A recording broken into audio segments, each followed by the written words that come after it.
Добар ден. Ве поздравувам и денеска и ве поканувам да бидете докрај со Фактор здравје, вашата здрава навика која што повторно на време и со нова свежа доза на информации ќе ве почести во насока на нашето мото мислете на себе. И денеска повторно вниманието ќе го свртиме кон имунолошкиот систем, главниот механизам или првата одбрамбена линија која што го штити организмот од надворешните влијанија. Деталите следуваат во продолжение како и представувањето на гостинот.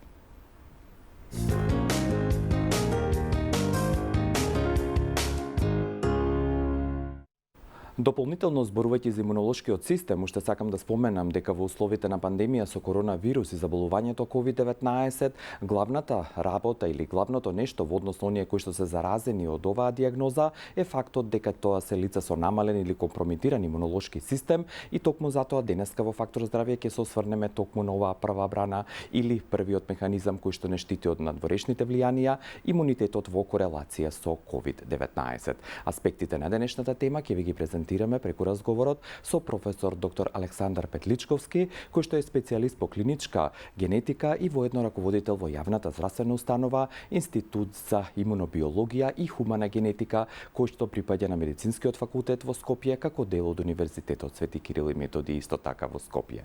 Професоре, добар ден, добро дојдовте и благодарам што сте со нас. Како сте? Добар ден, добро ве најдов. Поздрав на гледачите и благодарам на поканата за денешното гостување. Ке зборуваме, би рекол денеска, од научен аспект повеќе во однос на медицината, бидејќи днината на медицината оди кон таа персонализација или лично соочување со секој пациент потенцијален. И само кратко на почеток, бидејќи многу генетика споменуваме и во вашата специјалност и во името на институтот, што всушност како специјалност или што всушност вашата клиничка генетика, односно специјалноста лично ваша, опфаќа и кој е доменот на вашата работа? Таа иднина на персонализирана медицина веќе ја живееме, бидејќи за многу состојби постојат анализи кои значајно влијаат на кроење на третманот, кроење на диагностиката и остварување на превентивни процедури кои треба да помогнат на индивидуата. За голем дел од состојбите, значи, веќе се достапни голем број на тестови и специфични третмани, а за многу уште поголем број на состојби различни, во многу скоро време ќе имаме достапни специфично скроени тестови. Генетиката и имунологијата, нашиот институт е негде на пресек помеѓу имунологија и генетика, може да кажеме најмногу се занимаваме со имуногенетика, е една многу ветувачка гранка, две многу ветувачки гранки, кои беа релативно непопуларни во изминатите години, но последнава деценија и времето кое предстои сигурно оди во прилог на развивање на овие две дисциплини со идеја да се откриваат предиспозиции кај одредени индивидуи, да се откриваат специфики кои многу влијаат на способноста, на можноста едно лице да се разболи и потоа на еден или на друг начин да ја поминува болеста, еден или друг начин, мислам на лесен или на потежок начин да ја поминува секоја специфична болест.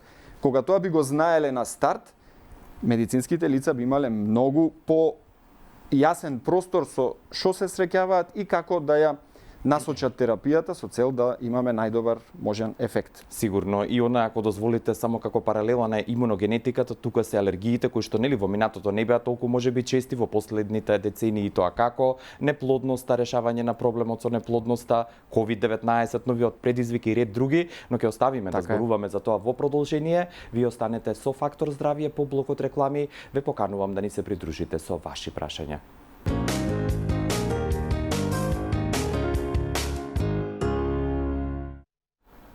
Со професор доктор Александар Петличковски, специјалист по клиничка генетика, денеска зборуваме на тема имунитетот и COVID-19 и од овој момент ве поканувам и на располагање ви стојат нашите две телефонски линии за директен контакт 6091-925 и 6091-924.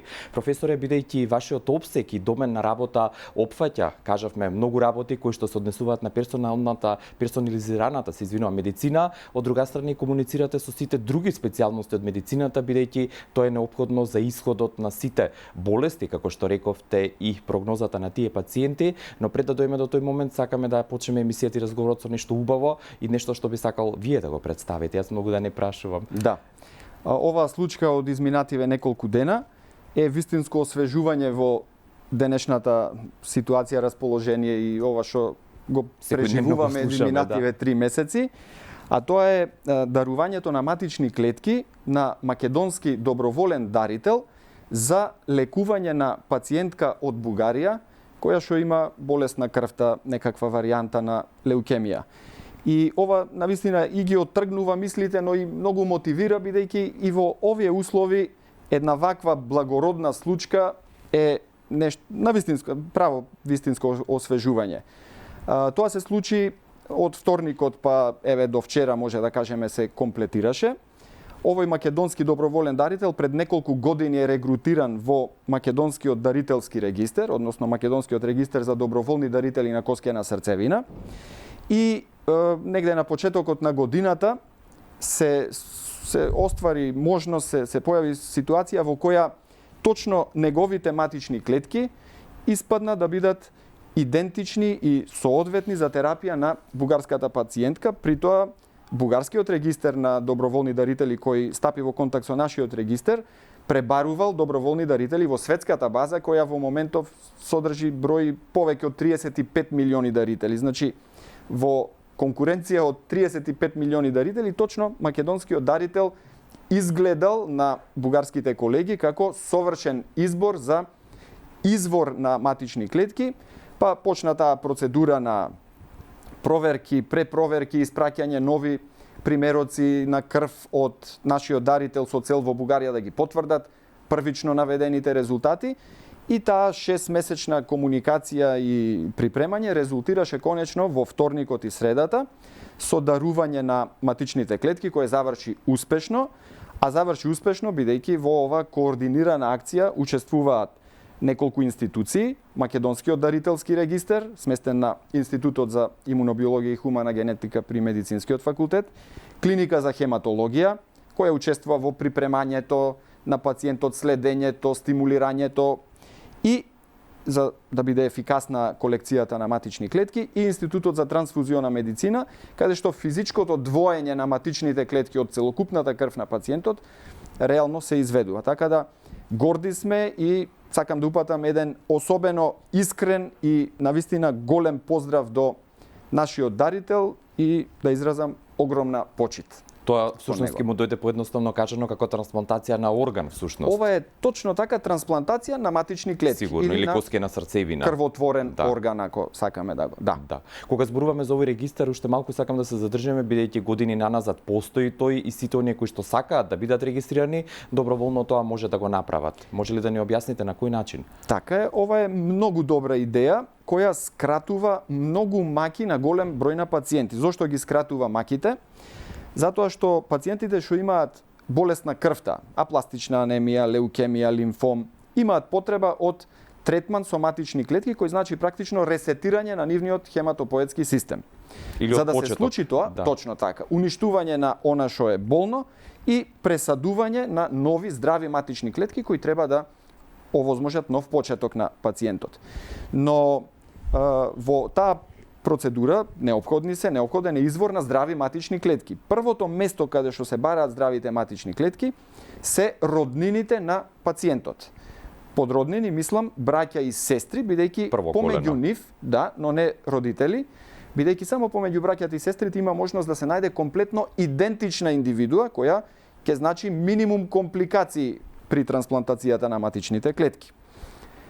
Вакво решение ќе најдат околу 30% од пациентите со болести на крвта. 70% од пациентите нема да најдат соодветен дарител помеѓу своите браќа и сестри. Решението за нив е несроден дарител.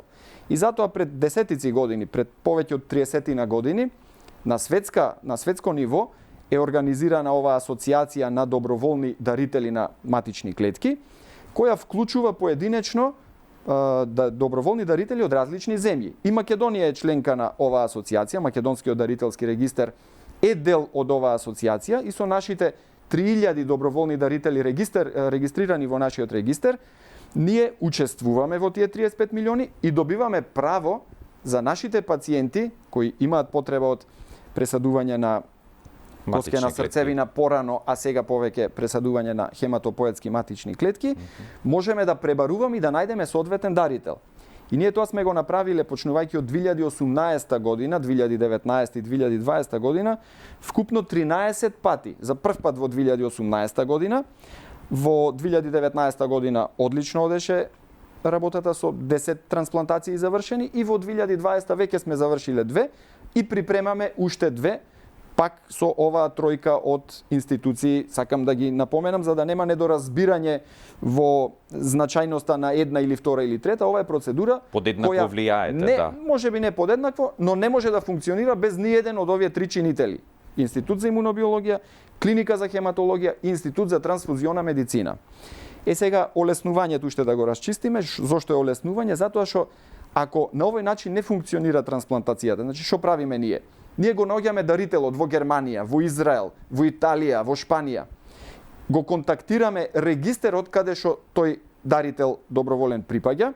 Стапуваме во комуникација, тие го прашуваат дали си согласен да даруваш во моментов сум, не сум. Ако не сум, во ред, ова е исклучиво на доброволна основа. Ако е согласен, почнува процедура на проверки разноразни и по еден период од припремање кој се движи од 1 месец до 6 месеци, на крај курир оди во Шпанија или во Германија или таму каде што дарителот е лоциран, ги собира матичните, тоест центар трансфузион или некаков, ги собира матичните клетки, ги предава на курирот, а курирот ги носи тука во Македонија на Клиника за хематологија, кај што нашиот пациент е третиран. Спротивната варијанта е организација, пакување на пациентот со фамилијата, со доктори, спраќање во странство поминување 2 месеци, 3 месеци, што е навистина многу деранжирачки, многу напор е тоа патување. Значи, и финансиски како издаток. За финансиски од прилика 10 пати поголем трошок е испраќањето на овој пациент во странство, отколку решавање на неговата болест, која што морам да кажам е со исклучително добар процент на излекување, тука соматични клетки донесени од. Значи, тоа е поентата и затоа е ова благородна мисија исклучително важна и многу сум среќен што профункционира во нашата држава. И уште еднаш само да потенцираме оваа добра вест што ја споделивте. Да, сакавте уште нешто, професоре? Па тоа беше за решавањето на македонските пациенти, остана делот за решавање на странските пациенти од Македонија, односно значи, ова е двонасочна улица. Ние не можеме да се надеваме дека вечно ќе добиваме од цел свет клетки да ги решаваме. Ви кажувам, 13 пати сме излекувале македонски пациенти со клетки од несродни дарители од странство, но како е двонасочна, не е прв пат, втор пат или трет пат, може да се каже, затоа што за прв пат во 2015 година од македонскиот дарителски регистер потекнаа клетки од дарител од македонскиот регистер и отидоа за Америка да излекуваат американска пациентка, па имаше една полусродна варијанта за Шведска испратени клетки и ова е третава варијанта за испраќање. Но тоа не одржува и ни го овозможува достапот на Македонија како држава, ни го овозможува достапот до тие 35 милиони дарители. Да, и во овој контекст уште едно прашање, професоре, бидејќи рековте ова е процес кој што трае, повеќе дисциплини или специјалности се поврзани, речиси рековте со бугарскиот пациент 6 месеци корелирате, односно кореспондирате и комуницирате со регистарот и прашањето ми беше по извршување или пресадување на тие хематопоетски матични клетки. Дали де факто е оздравен тој пациент? Дали е оздравен или не, ќе се знае наскоро, бидејќи матичните клетки треба да се населат во коскената срцевина и да почнат да продуцираат клетки кои што на почеток на терапијата фалат кај пациентот, затоа што, реков, се случува ресетирање. Ресетирање значи уништување на сите заболени клетки и потоа населување на новите. И тој процес трае неколку недели, 4 недели, 6 недели. Во првите неколку недели ќе се има податок кога ќе се прават тие контролни крвни слики да видиме дали различните крвни лози почнале да растат и се зголемуваат бројките на тромбоцитите, на неутрофилите, на лимфоцитите. Тоа веќе значи дека трансплантацијата е успешна и дека целиот аранжман не бил за џабе. Сигурно и со тој имунитетот и имунолошкиот одговор на организмот е значаен како ќе се однесува токму и во таа насока. Кон него ќе се вратиме во вториот дел од емисијата. Благодарам за овој прв дел од разговорот, а вие останете со Фактор здравје и денешната тема имунитетот и COVID-19.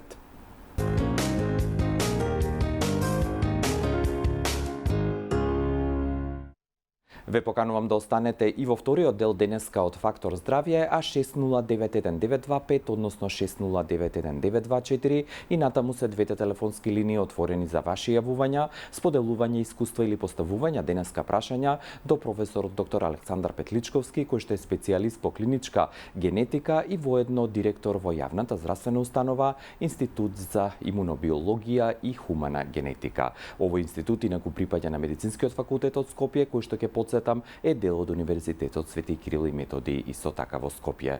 Професоре, со оглед на фактот дека зборувавме за она што се направи за регистарот, само уште кратко технички, кој може да биде регистриран или на кој начин доброволно може да се пријави и каде? Да, многу е важно дека пријавувањето за членувањето во регистарот е апсолутно на доброволна основа и не може да се очекува нешто за возврат.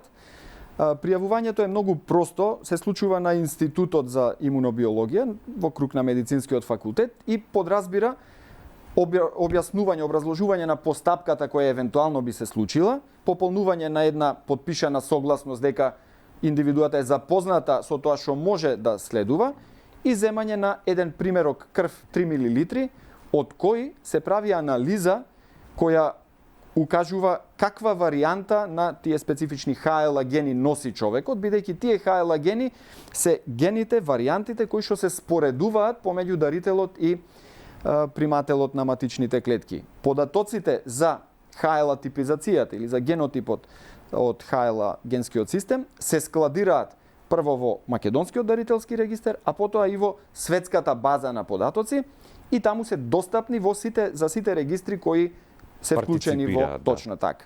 Во моментот кога некој од нашите дарителски регистри ќе стане потребен за некој од странските регистри, тие комуницираат со нас, ние комуницираме со дарителот и го прашуваме дали уште стоиш на идејата дека сакаш да помогнеш, сакаш да даруваш матични клетки. Тој во долго време има шанси да каже не се осеќам добро, се премислив, имам други планови, не сум во состојба и тука нема никакви убедувања.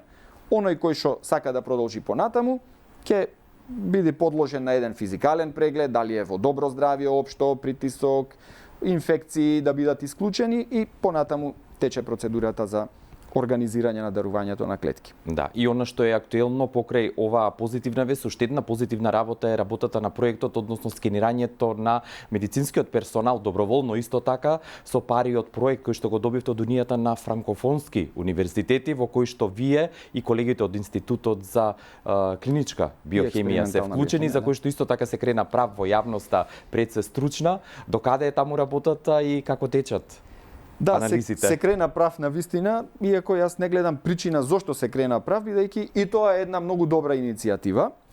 Значи, веднаш да расчистиме дека овие два института, Институтот за имунобиологија и Институтот за медицинска и експериментална биохемија, влеговме во ова организација со цел да, следејќи ги трендовите, тековите модерни светски, да овозможиме услови за оние кои што се наизложени на инфекцијата да може да бидат тестирани и на некој начин да го пребродат притисокот емоционален, сум бил во контакт, не сум бил во контакт, дали сум заразен, дали не сум. Или заразен само, да. И тоа го планиравме независно од овој проект. Го организиравме и беше спремно за почнување, се појави шанса за конкурирање на тој повик на земјите франкофонски, се пријавивме и добивме една сума од 10.000 евра, која комплетно и исклучиво ќе биде искористена за набавка на реагенси. 10.000 евра се многу малку да ги покриеме сите реагенси кои планираме да ги потрошиме за тестирање на илјадници здравствени работници. Но од друга страна тоа е една потврда дека сме на прав пат, дека размислуваме правилно и од трета страна ние сме медицински факултет, имаме и обврска да се вклучиме активно во секоја ситуација која тоа го бара од нас. Значи, правот се крена, предпоставувам, затоа што кога ќе се спомни проект, веднаш се алудира на некакви дневници, хонорари, не знам какви. Значи, најодговорно тврдам дека нити едно евро од овие 10.000 евра нема да биде искористено за никој од учесниците во проектот за хонорар. Напротив, се оди за зголемување на бројката, зголемување на количината на тестирани тестови, за да можеме што повеќе луѓе да истестираме. Одлично оди инаку одзивот, многу се заинтересирани Но и доброволци и да здравствените напоменеме, работници и други институции и оди според светски податоци, мислам, се движиме во тие рамки. Идејата беше да се предпостави, да се пресмета практично колку е вирусот раширен во одредени целни групи на испитаници и бројките кои што ги добиваме се движат пак во светски граници. Светските граници се помеѓу 1% и 8%. Ние сме тука некаде околу 4,5% на позитивни откриени испитаници од вкупно малку повеќе од 4000 анализирани до сега. До сега, да. При тоа зборуваме за најголем дел од нив, околу 3000, се најизложените, првата линија здравствените работници. Да, фармацевти, стоматолози, Така е. други специјалности. Тука само сакам да потенцираме каков тип на тестови применувате, за колку време се обработуваат и што значи добиениот податок, позитивен односно Да. негативен. Нашите тестови се тестови за серолошко тестирање на COVID-19. Тоа значи дека со овие тестови можеме да процениме дали некоја индивидуа, тестираната индивидуа, била во контакт со вирусот или не била во контакт со вирусот. Анализираме квантитативно, што значи добиваме резултат изразен со бројка, а тој резултат ја осликува концентрацијата на IgM антитела кон вирусот и IgG антитела кон вирусот. Доколку се зголемени IgM антителата кон вирусот, тоа укажува, тоа се антитела кои се создаваат во првите 14 дена од инфекцијата. Тоа укажува на акутна, во моментов, можеби уште одечка во тек инфекција. Од друга страна, доколку добиеме зголемена концентрација на IgG антитела, а отсутни IgM антитела, тоа значи помината инфекција, помината средба со вирусот пред неколку 1, 2, 3 месеци, во секој случај малку постара инфекција.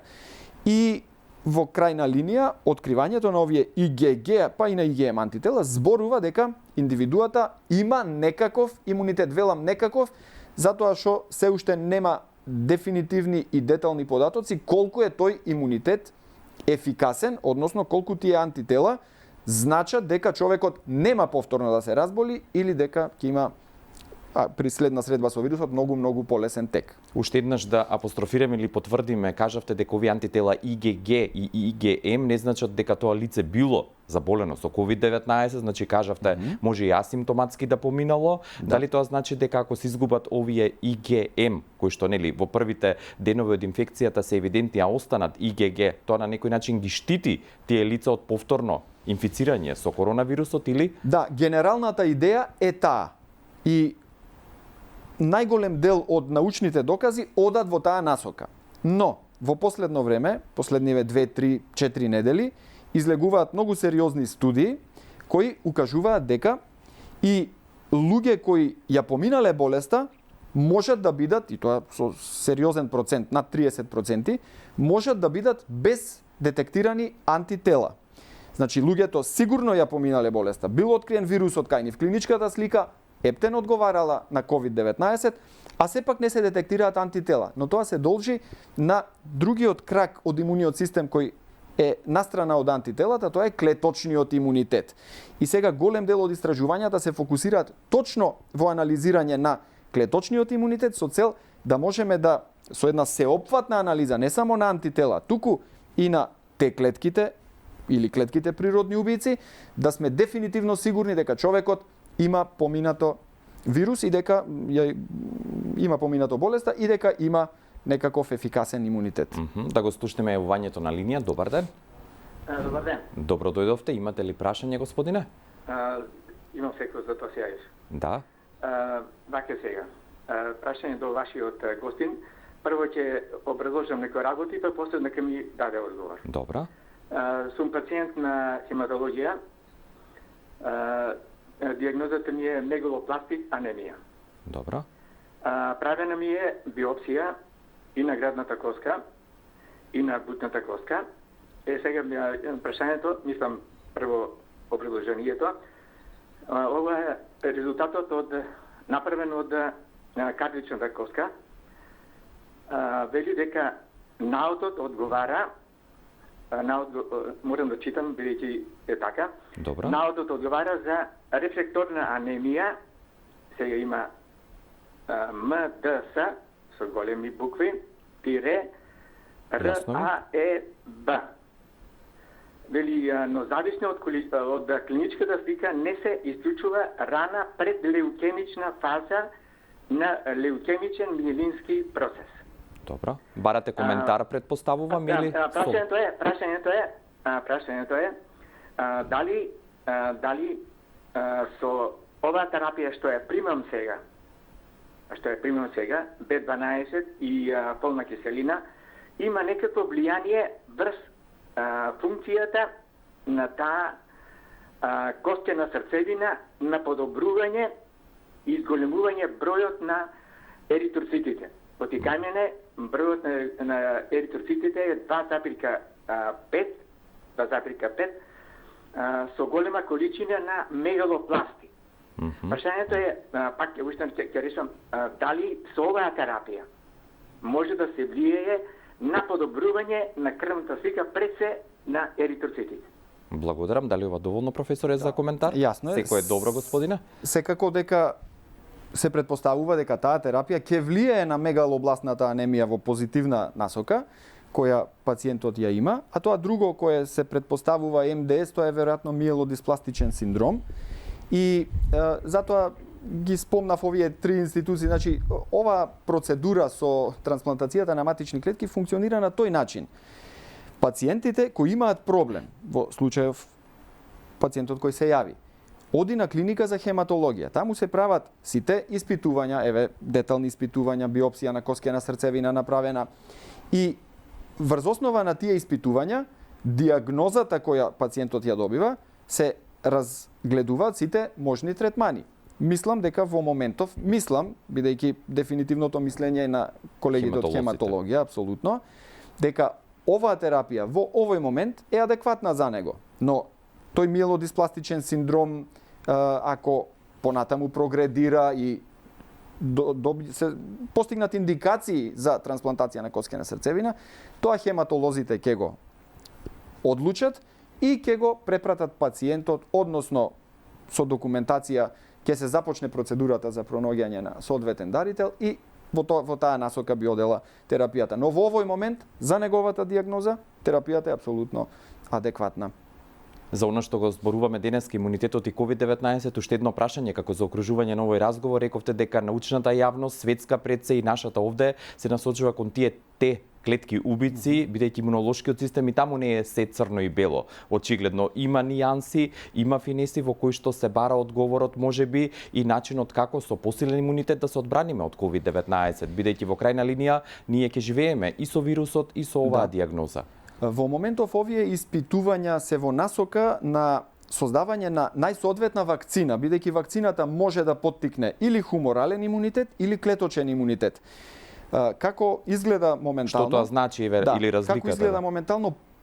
Еден дел од пациентите одговараат на вирусот со ангажирање на клеточниот имунитет, друг дел од пациентите одговараат со ангажирање и активирање на хуморалниот имунитет. Хуморалниот имунитет го сочинуваат антителата кои ги детектираме, клеточниот имунитет само што почнува да се анализира за неговата улога во справувањето со инфекцијата, но кога овие работи ќе бидат дефинитивно кај кои расчистени, кај кои луѓе се активира доминантно клеточниот, кај кои луѓе хуморалниот и кој е поефикасен, вакцината ќе може да се спреми за да го поттикне точно тој елемент од имуниот систем за да биде најефикасна. И во таа насока повторно, од пред 2 недели ако имаше 100 кандидати за вакцина, сега сме веќе на бројка од сериозни кандидати од 200 вакцини кои се истражуваат, но пак тоа е еден долготраен процес кој не се мери со недели, туку со многу месеци, ако не и години до конечно реализирање. Да, треба клинички испитувања, докази, Абсолютно. сигурно процес. Се работи за многу варијанти, вирус кој предизвикува многу варијабилен одговор кај различни индивидуи и од таа причина ова вакцина ќе бара уште подолго време отколку нормалните регуларни Да, и за крај, професоре, како научен и предсеклинички работник или дејственик кој што дејствувате и работите, сметате ли дека ова топло време ја намалува вирулентност и на некој начин ќе се олабават овие позитивни пациенти периодов пред нас? Сметам и се надевам, иако бројките не одат во таа и во светот, не само кај нас, не одат во таа насока, но просто логично размислувајќи нема начин ова високо УВ зрачење и висока топлина да му погодува на вирусот. Тоа е една структура која што е многу осетлива на надворешни влијанија и секако топлото време и високиот УВ индекс ни оди во прилог нам, а не на вирусот. Да, ви благодарам за гостувањето во Фактор здравје, за можноста да ги откриеме новите детали во однос на вашиот институт и научната дејност и покана повторно да бидете дел од Фактор здравје. И јас ви благодарам и за крај сакам само да упатам една огромна благодарност и почит до сите здравствени работници. Во изминатите телевизиски гостувања се упатуваме пораки за одржување на дистанца, за носење на маски. Што се подразбира веќе, Тоа да. се подразбира, ама ова порака е специјално до здравствените работници и до моите колеги од Институтот за имунобиологија и хумана генетика, кои иако многу ангажирани во последниве месеци, не прашуваат кога ќе заврши, туку што има ново за работа. Затоа огромна почит и поздрав до сите. Да, колеги, благодарам и здравствени вашето работници. следно прашање да биде кога повторно ќе дојдам во Фактор здравје, бидејќи и ние ве чекавме со години да не удостоите. Благодарам уште еднаш, професоре. Професор доктор Александар Петличковски, кој што е специјалист по клиничка генетика, беше денешен гостин во Фактор здравје. Јас ви благодарам за вашето внимание и соработка и ве поканувам во следното наше видување повторно да бидете дел од вашата здрава навика. Останете со телевизија 24 и секое добро. Пријатно.